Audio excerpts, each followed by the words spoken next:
session for this cycle of review and submission of feedback as a community into the CA core profiles that as a community we've been reviewing for, I want to say since like late December, but really and earnestly starting in the beginning of January.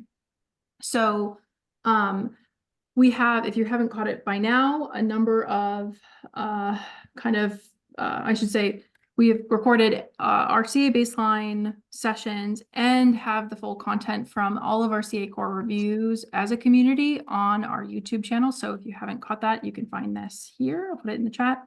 We're going to focus on trying to get the content that is essentially feedback, submissions, questions into the Excel Google Sheets that we have been collecting any of the community feedback that's going to be submitted into the core on over the last basically 2 months, with a goal of returning to close out any of the outstanding items of practitioner role, and discuss if there's any additional items that we need to absolutely get ahead of for like organization, or the kind of the generic comments that we had started on that we want to submit in this cycle versus wait until the next cycle, which will be in April.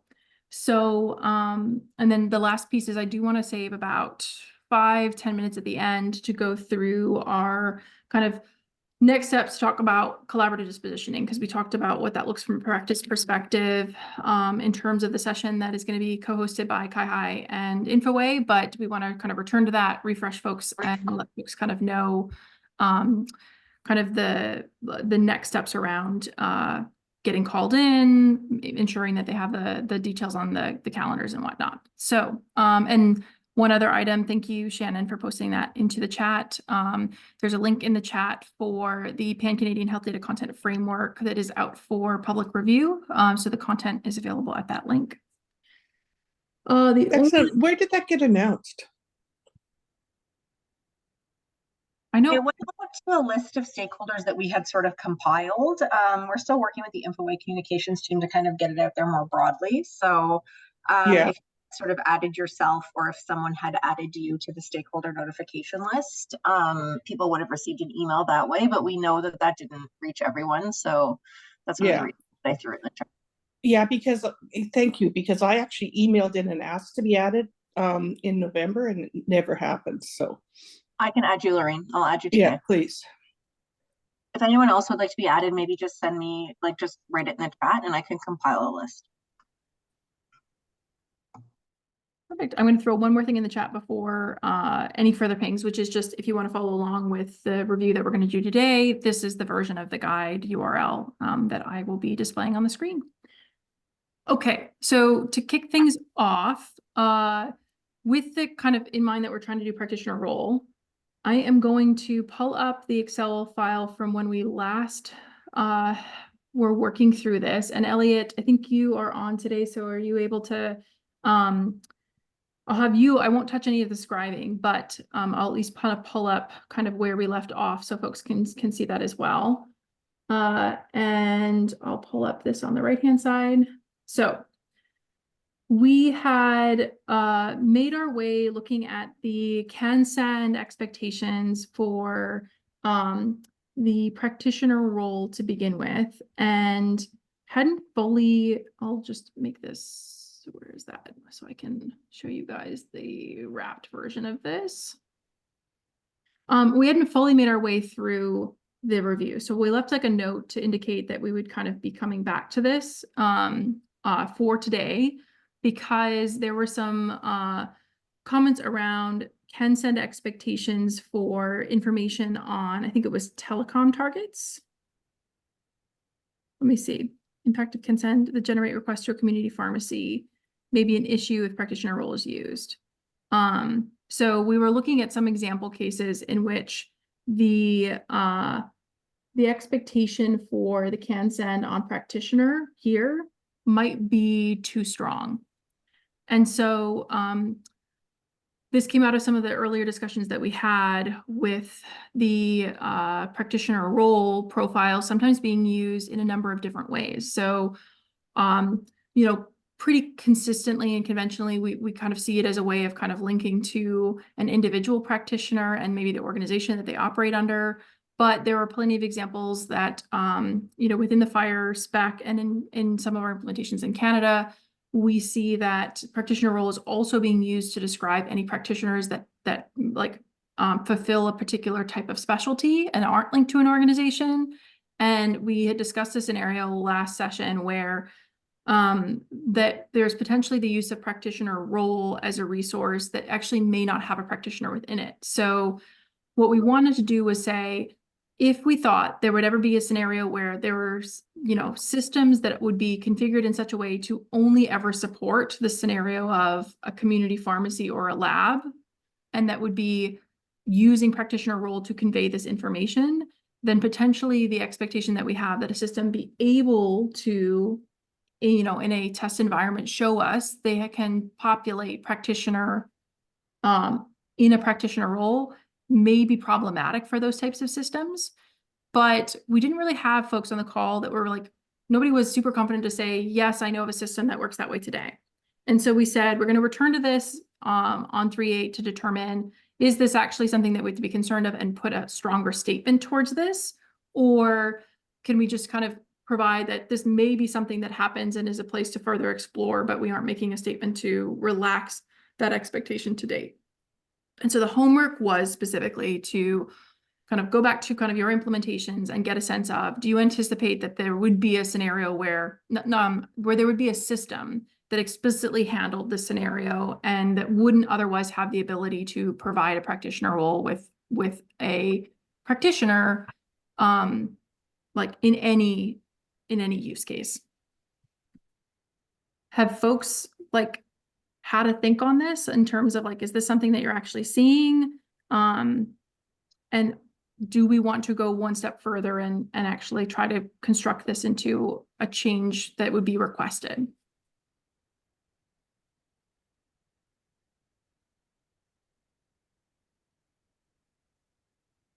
Another way of saying this is, if you think that this would unfairly impact systems that you work with today, and you think, man, I'm really not going to want to have to be asked to demonstrate that I could populate a practitioner role with a practitioner in it, that's where, this is the opportunity to kind of raise your hand and say, I want to make an argument for changing the expectation.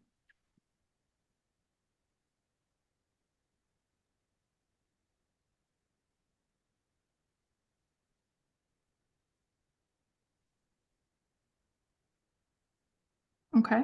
If not, do we want to kind of remove this item, or do we want to structure the feedback in such a way that it's more around providing the scenario may happen, but not putting in a specific request around it?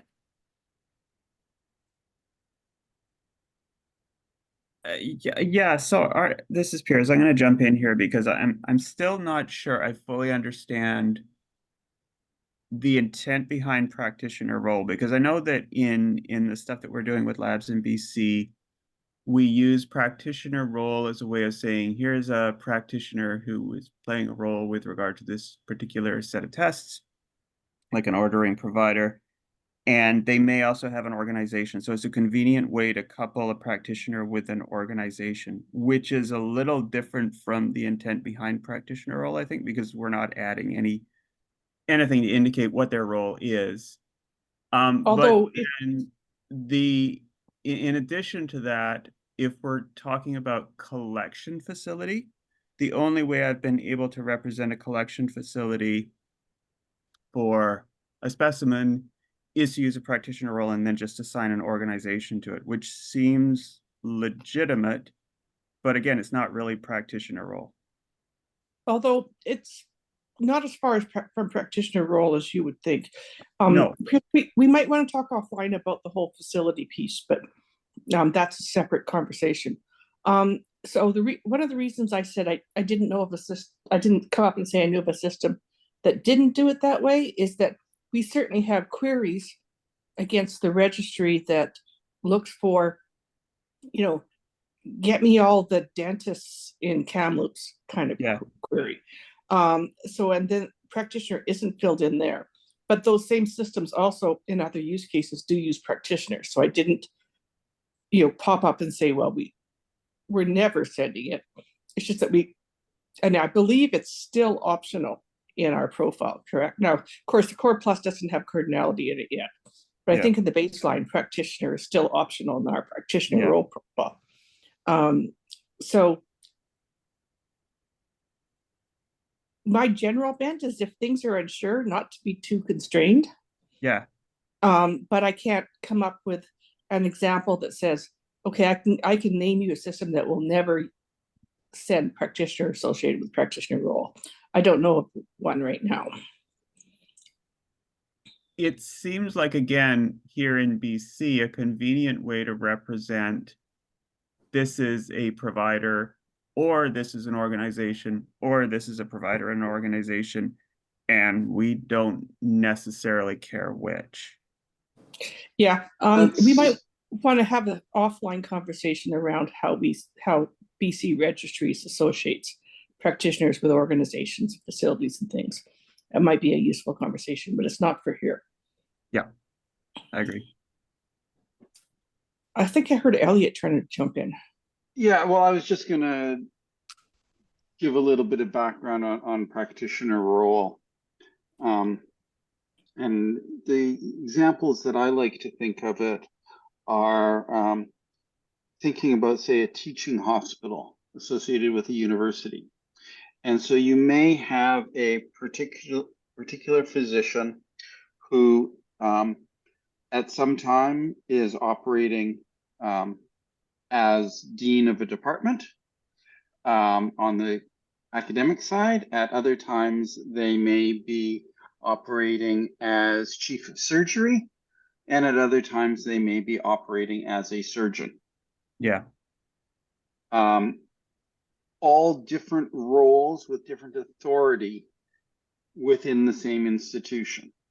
And we're talking about the same person. So that's a use for practitioner role.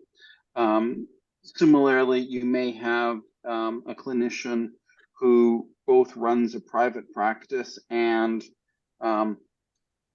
has privileges at a hospital. And so when you see that they have done something, you want to know, did they do that in their role through their own private practice or through the authority granted to them with their privileges? Right. And so that's different from just the credentials that they hold or the license that they were using in order to perform that. It's actually the role that they were playing. Yeah, because the credentials are in practitioner. They're not in practitioner role. The specialty in the role you're playing is. Now, in the examples you brought up, Elliot, you likely still would have a practitioner reference in the practitioner role. Yes. Yeah. So the question here is about, is the can send on practitioner too strong? Are there enough use cases where we don't have a practitioner in that resource, like some of the query use cases, that we need to loosen it? And I'm not yet on the camp of we definitely need to loosen it, but my bias is always in baseline or core, looser rather than stronger. Yeah. Agree. But maybe since most of the time we do really expect a practitioner there, can send may be appropriate because it's not saying must send. It's just saying you can send. Well, yeah, you have to have code that would enable you to send it. Do we want this one to be a should rather than a shall? Because we've been dealing with shalls all the way along.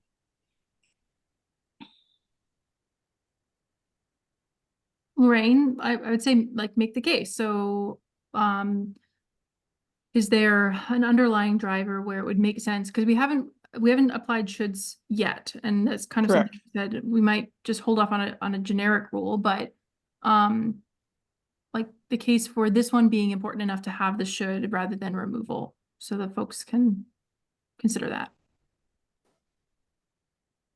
Well, I think the case would be that we think most of the time you should be able to send a practitioner, not that you have to send it all the time, but you should be able to. the should leaves an opening for those use cases where they just absolutely aren't. But because we don't know those use cases yet, the should leaves that possibility for a specific implementation guide to either tighten it or just not send it because it's a should, not support it because it's a should, not a shall. The main difference is if you were conformance testing it, you wouldn't ding a software interface that never sent it and didn't have codes to because it's only a should. Or if it's a shall, you would ding them if they didn't have anything that let them be able to send it if they had it. And I'm not strongly on either camp of that. I just was trying to feel for what the thoughts of the group were.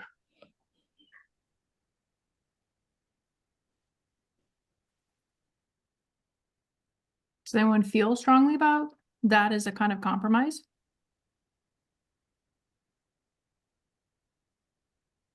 Dean here, I like that compromise of that choice. I think it does leave things open.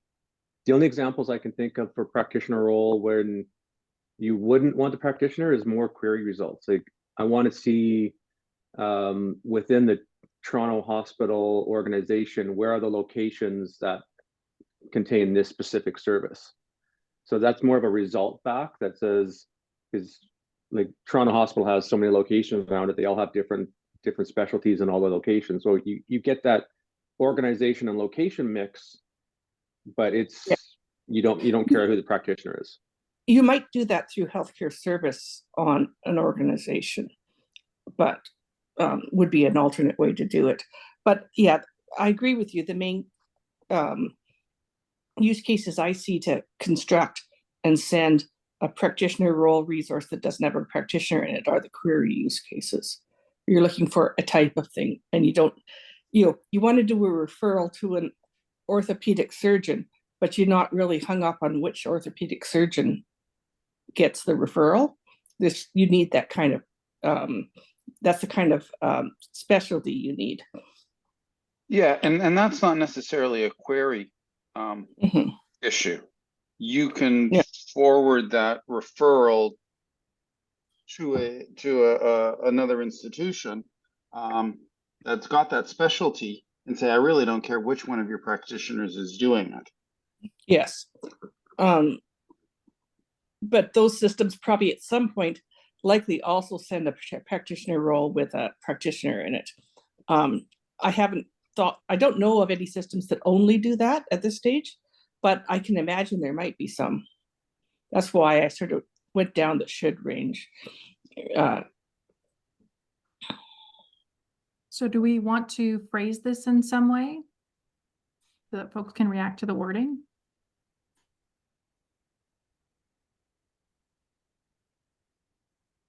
Sorry, at least from perspective, from private perspective, sometimes we only more concerned the privacy of the subject, and also we also need to think about the privacy of the practitioner as well. In that manner, practitioner role play a more very objective way to provide all those medical information about that practitioner, and also at the same time to try best to provide the protection of the privacy of the practitioner as well.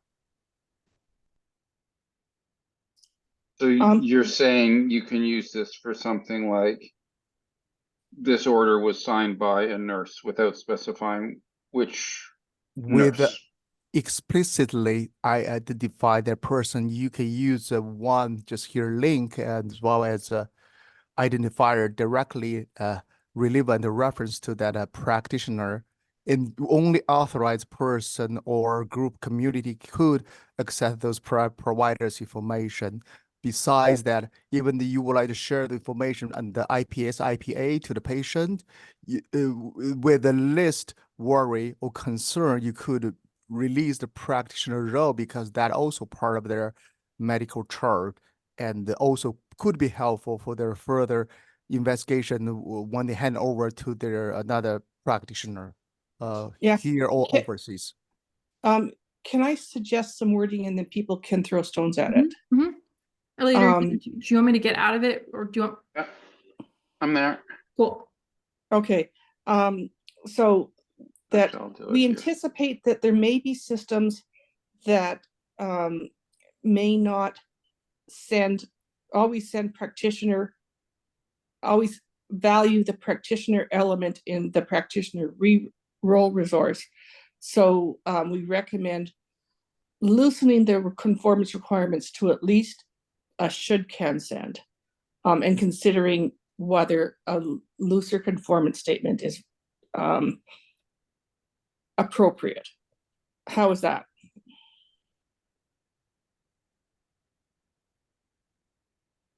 I thought that was very eloquent. While we wait for because the screen sometimes takes a little to update. Were there anything in the verbal that folks want to react to before we get to see the visual?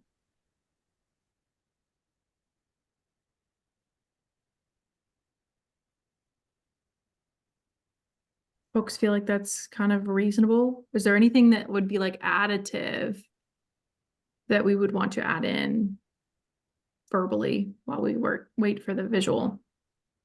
And I'm sorry, I lost it about halfway through and made up the remainder. So Lorraine, Okay, well, let's have a look at what you made up then. yeah. I'm just gonna scroll down so we can see.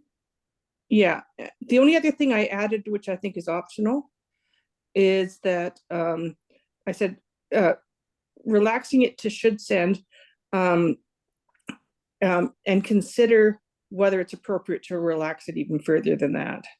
So it was the last comment I put on the end, and we can leave that off if the group prefers not to put it there.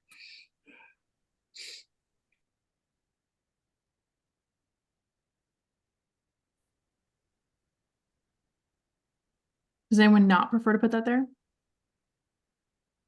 What's the impact of relaxing it further? Because the should mean Not that saying you have anything to- about it. Okay. I assume. Yeah, from like an outcomes perspective, if it were to be relaxed further, what it just means is it's another item that perhaps might have more variability in where must supports and requirements get placed downstream. But it's like the most flexible because it's basically saying we're not weighing in on this.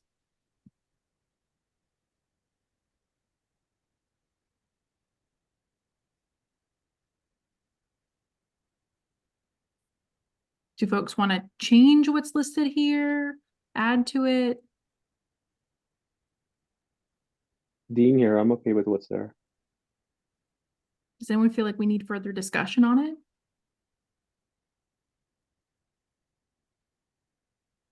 Does anyone want to make a motion for this?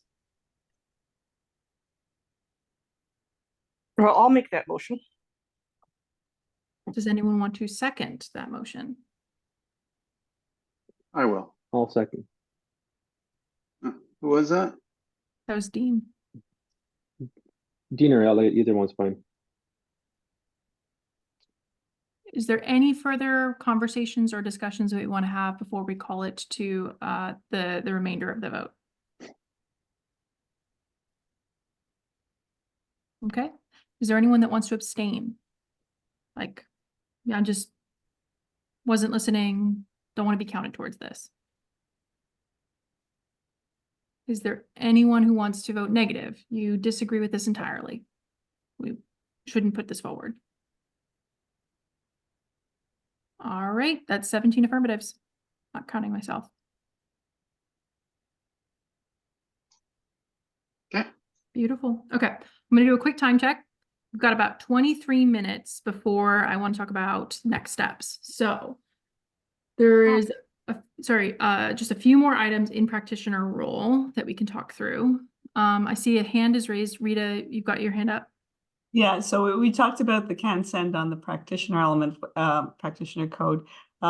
Specialty is one that I would like to see relaxed because when you're looking at a requesting physician, you don't really know whether he's a urologist or an orthopedic surgeon who's asking for that lab result. He's just a doctor. I mean, you don't really always care, and we don't always have the specialty So in the this would be practitioner role. labs, in the lab use case scenario. Yeah, Okay. yeah. So you may Do not we, all the time.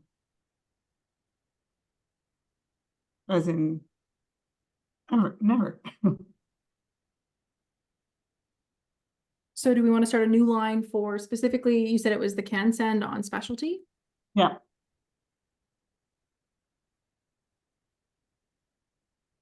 What do folks feel about that? Any concerns that you'd want to kind of discuss through for that item? Or were you maybe feeling very similarly and you want to weigh in?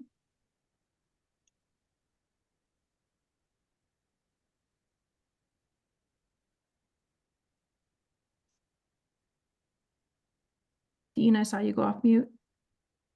I'm just deciding whether I want to talk or not, but I'm always a little leery about putting can send on any of these things this early on, because there's so many scenarios out there that it's kind of hard to come up with. So relaxing it to should at least gives you a little bit more wiggle room as to how to use it.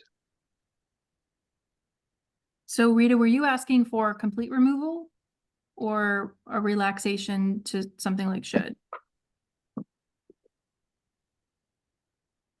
well, at least a relaxation.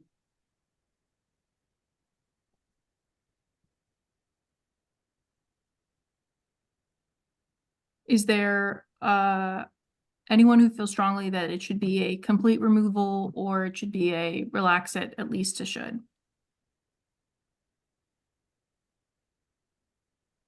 I know when prescribe it, we don't use it. When we're sending it, we say this physician and this organization. Right. That's what we do as well. In which case I would suggest removing it, not relaxing it to should. I agree. yeah, I agree. and a use case can require it, or turn it into a should for that use case, but in the baseline or in core rather, perhaps not.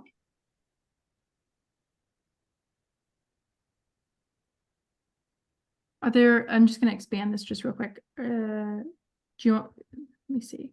Are you out of there, Elliot? Can I expand this? No, hold on. Okay. Just so folks can kind of see the language that we have right now. There we go. Okay. All right. With the language that's on the screen for line 23, what do folks think? Do we want to add to it? Do we want to change it? Be comfortable? Someone calling it to a motion already? I'm good with it. I'll move to pass the motion. Actually, before we do, just one correction. On the screen, it's practitioner specialty. Oh, practitioner role. Yep. Yeah.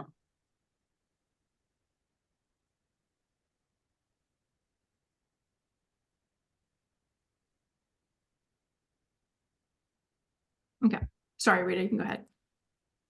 Yeah, no, I'm fine with it. It's good. Okay. Anyone want a second?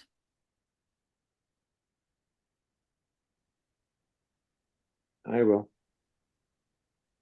Do we need further discussion on this item or how it's worded before we move this to a vote?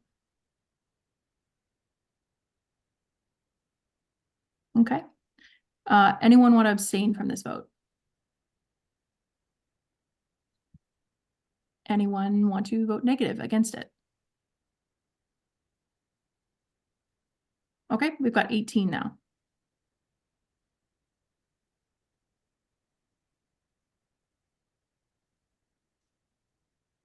Beautiful. Okay, so that was specialty.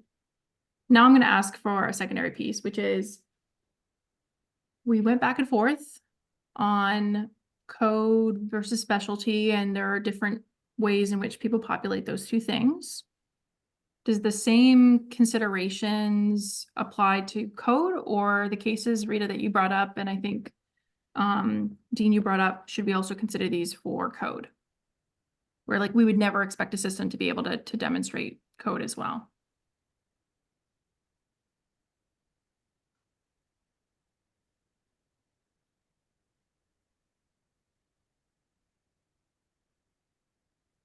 I'll just pull up because I think it's like one of those things that like, so this is like roles in which practitioners authorized to perform, and then specialty is specific specialty of the practitioner. I think some systems populate both, some choose between one or the other. Are we? Yeah, I was going to say, bringing up the definition of code is helpful. I would think that in the systems that I look at, most of the time we use at least code, but I could anticipate that that's not a universal statement. Is it possible to provide examples of codes? Well, in the baseline, I believe we have a value set from the, terminology gateway bound to code. Do we not? Doctor, nurse, pharmacist, researcher. Yeah. And then specialty is the, it's actually originally from the B3 terminology worksheet, the one on specialty. Both of those are from. Oh, it's going to download. Yeah. So going back to the statement, like, are the same types of examples that we provided relevant for practitioner code, or is that in the lab scenario, would you expect the code, just not the specialty, to be something that systems would demonstrate?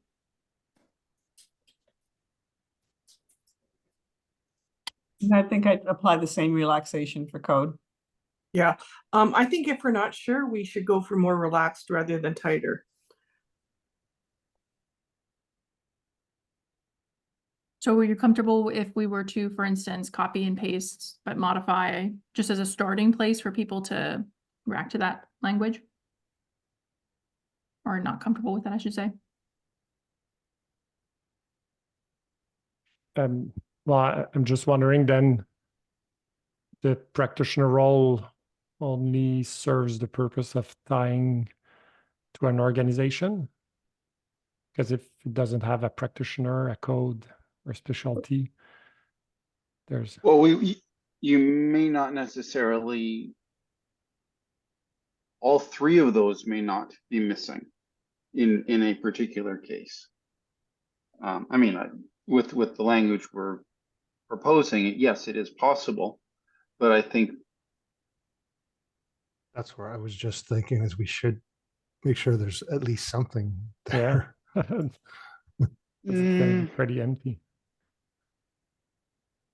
I don't know if we have to do that on principle alone, just for the sake of this, because what I will say is that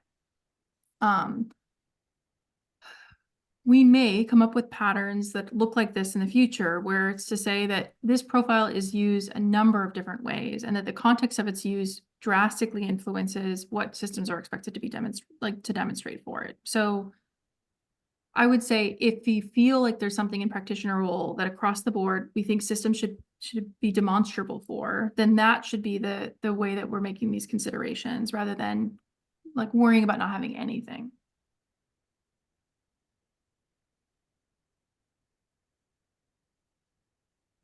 Because the profiles themselves will also provide mappings, provide recommended terminology.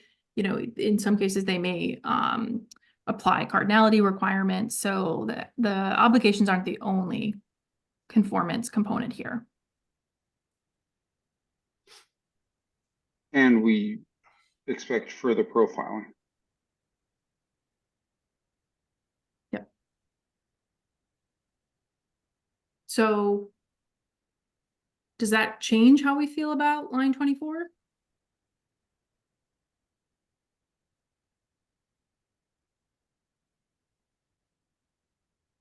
Like, for example, would we be any more likely to think, well, code should be a should compared to specialty based on what we know about the systems that we've talked about? Or are we looking at a apples to apples situation?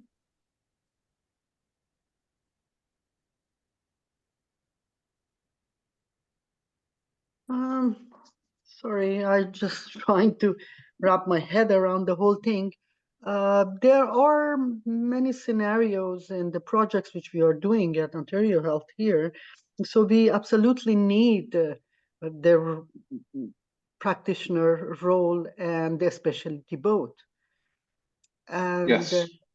definitely, for example, I don't know, in e-referral, in provider registry, we definitely need them. So if we relax them, it's fine. I don't mind it because in our own, the requirements and IG, we can tighten them. So I don't mind the relaxation if that is, that is the goal which we are looking for.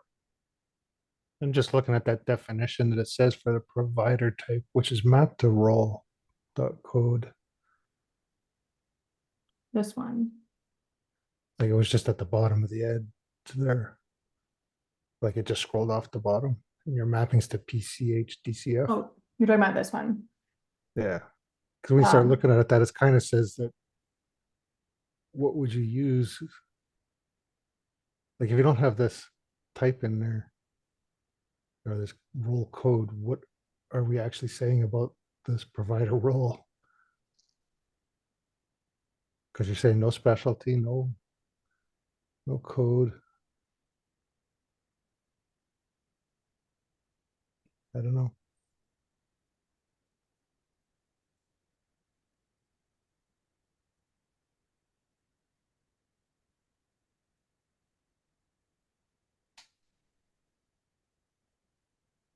So I don't think, I think we can come up with reasonable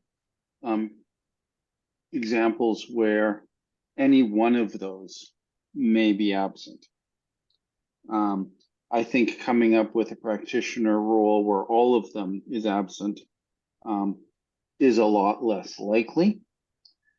But we also heard that, you know, all you're doing is recording that it was done by some institution, and we don't know who at the institution or what particular role the person at the institution who actually did the work had.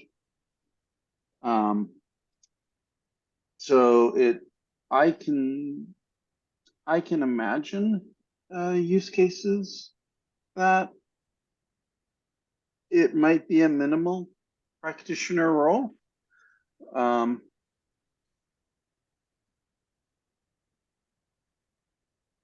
just kind of thinking when you start going to those kind of situations, you don't really have a role anymore. Well, you sort of do, because practitioner role is the relationship resource that relates practitioner to a whole bunch of other things. And in the BC registries, we actually we have two different profiles. One that's designed for practitioner role for the kinds of use cases we've been talking about, where the specialties and things, and another for associating a practitioner with a location. And at that point, we're not necessarily concerned with the all the other nuances we've been talking about here. It's an instance of a practitioner role that says this is where the practitioner is, and they may have many of them if they're working in a bunch of different clinics. So the location and organization reference links become the important part in that particular use case. Then in my mind, I'd like to see a practitioner role code that says that that's what you're doing. Well, the code that But doesn't actually really that's a fit whole the definition of the code, really. well, Yeah, you can we put your use it code as the that's- organization rather than the person, because otherwise it's I don't know. Yeah. So I So could for- see that in the baseline, we might want to add an invariant that says that, you know, at some level of strength that you should provide at least one of these three. But I don't think we're at the stage of cross-element invariance in the core yet, are we? No, well, right now we're just reviewing without cardinality considerations. Yeah. And so for us, we require the practitioner, the organization, and the specialty is optional. But on our practitioner, we relate back to, under qualification what college and role they registered under. So we do have that information because that's at the practitioner level, that this Yes. practitioner resource means they came from this college with this as a nurse or as a nurse practitioner. So With- the with practitioner that role particular just license, says this yeah. practitioner is working at this organization. Yeah. Or this practitioner is working at this location, because you can do both with practitioner role. Yeah. And And by for the us, we only need the location, organization. We just need to know that the prescription came from that organization, came from the hospital. Doesn't matter which department it came from. yeah, and the practitioner can have different roles in different locations or organizations. Correct. So how do we want to deal with line 24? So like there's a larger conversation here but we can also like return to in earnest in our next cycle and say, maybe we'd recommend having more than one profile so that there would be a pattern in place for people who are using this for practitioner connect, when there is explicitly a practitioner identified. I don't know if we can get to that answer today, but what I do want to do is see like if there are things that we can get to the answer to in the next kind of few minutes. So I think our kind of options for 24, having not been voted on, is to carry it forward and either change it and vote on it, keep it the same and vote on it, or identify it as something else to kind of bring forward into the second cycle. And then there's a couple other things I just want to make sure are on the spreadsheet that we cover, like how we're going to identify those in the second cycle as well. So how do we want to move forward with 24? Does anyone want to move to have for it be voted on so it's in play, or are we less comfortable with it going in play than we were kind of with specialty? Well, the only thing I've got that makes me less favorable is the fact that we don't have a way of saying one of these must be there or should be there.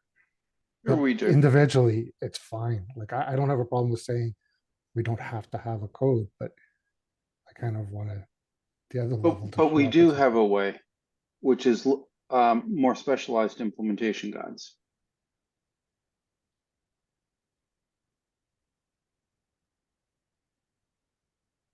We're not And or expecting, potentially invariants in the baseline. It's just that we're not there for Core Plus. yeah. right. And it just might be that that's the level where we have to add that back. I would support line 24 the way it's written. I'll second. Any further discussion needed on this one?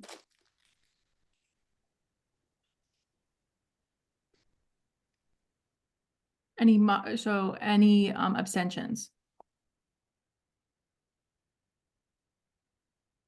Any negatives? All right, we're at 17 now. And so to that point, as we go through more and more cycles where we're doing these reviews, and as we have more conformance constraints that get introduced, it doesn't prevent us from making those recommendations in future cycles in the future. So like Lorraine mentioned invariance, right? We don't have anything to talk about with that right now, but that doesn't mean that a baseline as a community couldn't review the next round that we're going to have with practitioner role and make those types of recommendations. So it's not like it's a closed door.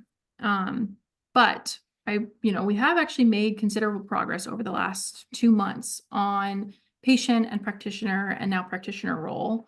Obviously, we didn't get through everything that we wanted to do. And we know that this is still kind of, we're leaving some things kind of in media res that we haven't had time to review it. There are a couple items that we've explicitly put some documentation towards. Actually, so one of that should be easy is, this was a note for us to start today. Is anyone uncomfortable if we remove the note that was then actually transformed into the one below, which was like, we need to further investigate this? Because what we want to do is clean this up so it's ready for submission. Okay. And then, so we'll remove that one because it's essentially a placeholder note. For these, which we said we want to return to these, do we want to keep them in the submission spreadsheet and indicate we want to return to this at a future cycle. Do we want to remove them from the spreadsheet and then just simply bring them back in when we review in a future cycle? Or is there like, do we feel like we can get to a resolution in the next few minutes on either of these? Does anyone have a preference on how we deal with these? Because what I don't want to do is there to be confusion about like any that like we kind of have in this kind of halfway PowerPoint.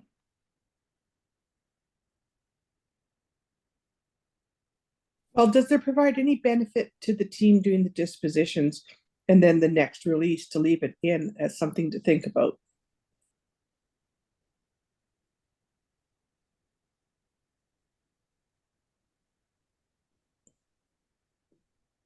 I think if there's hesitancy and there's enough folks that feel like, hey, there's some hesitancy here and we want this to be like a place of caution, it can't hurt as long as like the expectation is that like, as a community, we feel like we're consensus around that point and that we're not asking for a change right now. It's mostly to say like, this is something that we've discussed. And so we want to make sure that the wording that we have here reflects that point of view.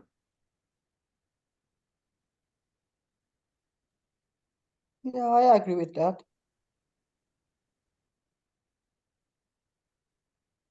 So the only thing when I'm looking at 17, I'm seeing that is more like an ask for a change is the last sentence, which is we also suggest holding off on shall obligations until we have more experience. Do we want to modify this to say, like, we are considering feedback to hold this off, but we need further discussion on this as well? Or is there maybe a different way of reading that?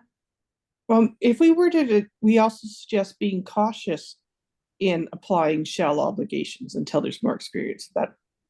That might reflect what I think I heard in the group.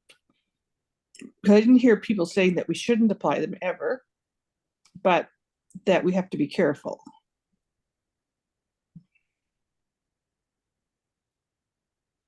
Is folks more comfortable kind of with that? It's not like an actual change this, but it is this is something we've been talking about and we do feel like it's worthy of just like a cautionary note.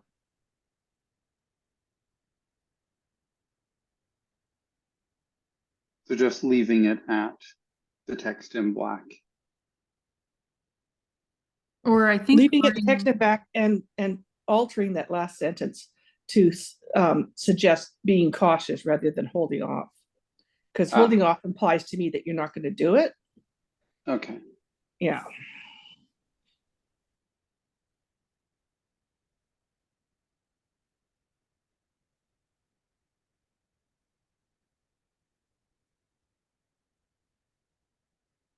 And then, yeah, we'll remove the to-do element as well. What about number 16? This one's a little bit less kind of request based, but do we want to modify anything in the black around this is something that maybe we haven't come to a consensus of as a community yet, but like this is an area we think merits further investigation?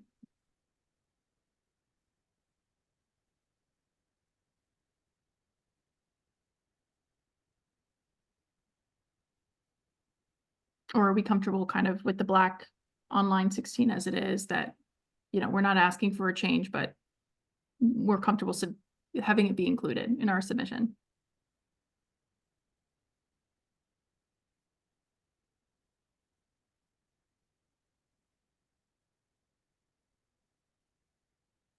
Is anyone uncomfortable with 16? Like putting in with the to-do removed? Yeah. I'm good with that. I think that might be the only, is anyone not okay with that? I don't think we're calling it for a formal vote because we're not asking for this to be like a change, but just before we move on to any of the other items. This one was, I can remove this because this was disposition or not disposition. It was further discussed at a later date. So we already have the recommendation in there. All right, I'm removing that to do on 15. Yeah, this one. Okay. On 16, yep. Oh, okay. Yep. Sure. That's 16. So I think that's these. What the next steps for submission is going to be, I think there's got to be like submitted by, that'll be filled out. I think we're submitting on behalf of the Canada Baseline and we're using our Canada Baseline email. And so the next steps are going to be the actual call related to dispositioning. So I've got this. So when we talked about dispositioning and like what our process would be back in December, we had said, given that the baseline is a community that's reviewing this, but is not the hosts of this content, that the goal should be to ensure that we've got, the kind of InfoWay and ChiHi collaborative team that are the hosts of the PCH DCF that influences this, as well as the authoring team that has been making the changes to the profiles, be the dispositioning group that puts forward and responds to any feedback that comes through.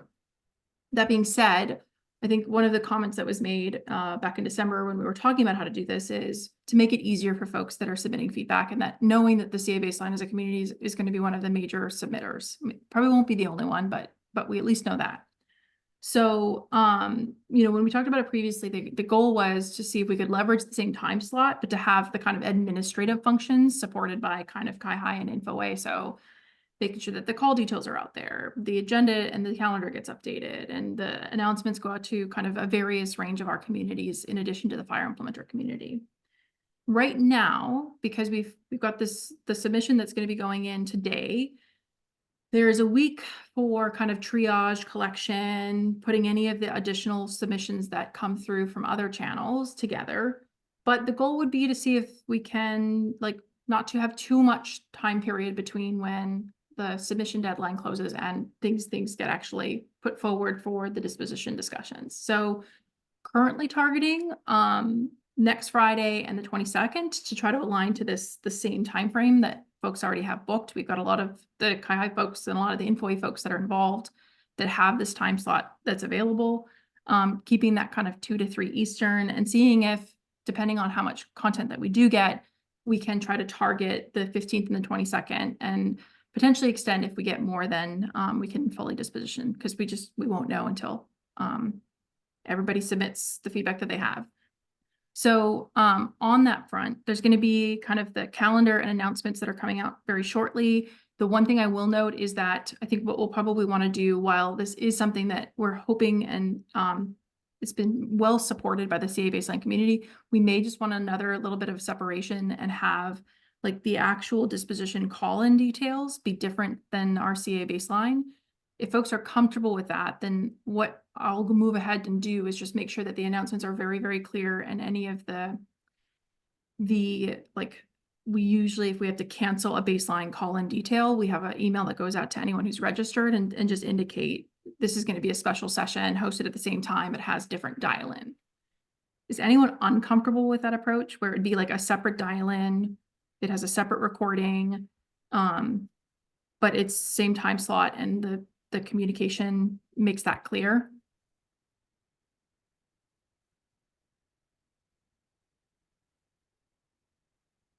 Does that sound okay to folks? Sounds good. It's fine for me. Okay. Yeah. I always go to the calendar every week and click the link, so just in case. Anyway, Yeah. so.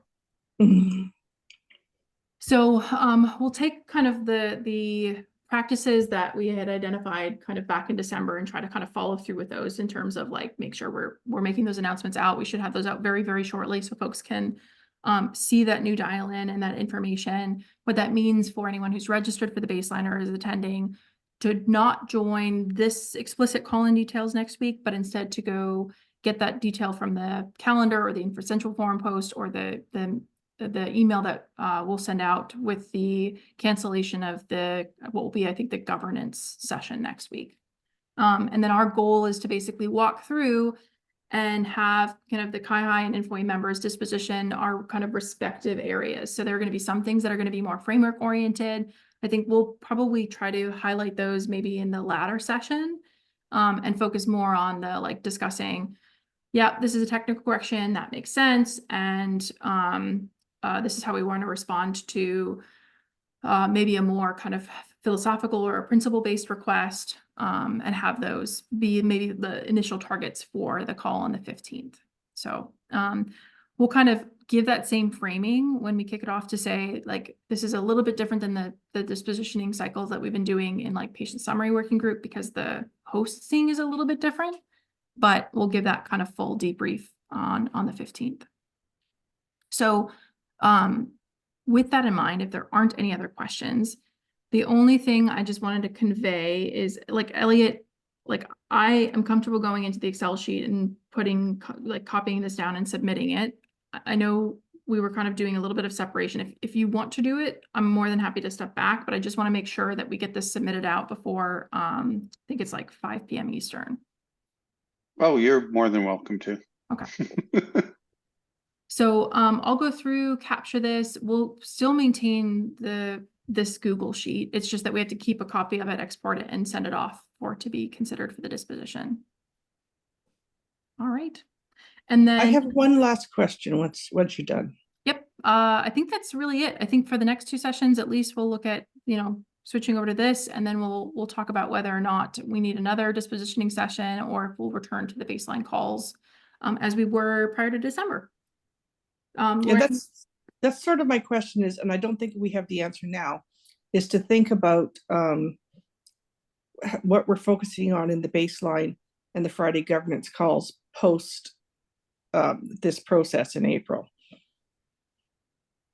Yeah, I think that's going to be a really good kind of a refresh. And I know there's some conversations that we need to pick up again around the canonical URL. And I think that's also a good kind of thing to pick up in parallel. Yeah, and I want to thank you and the team for how fast you handled the issue with the 1.1.6 package. Yes, and call out to anyone who hasn't seen on the forum. We have a 1.1.7 package that's available. We are asking folks that did have, and explicitly I'm talking about the CA baseline 1.1.6. If you are using that in any way, if you can start using 1.1.7, we would like to unlist 1.1.6 in the near future, so we don't have folks who accidentally discover it and start utilizing it if there's a newer version that has the bug fixed within it. So that's out on the forum or in the FHIR project if anyone's interested. And I'm glad that it ended up resolving the challenge. All right, I will stop the recording and we'll load it up on our YouTube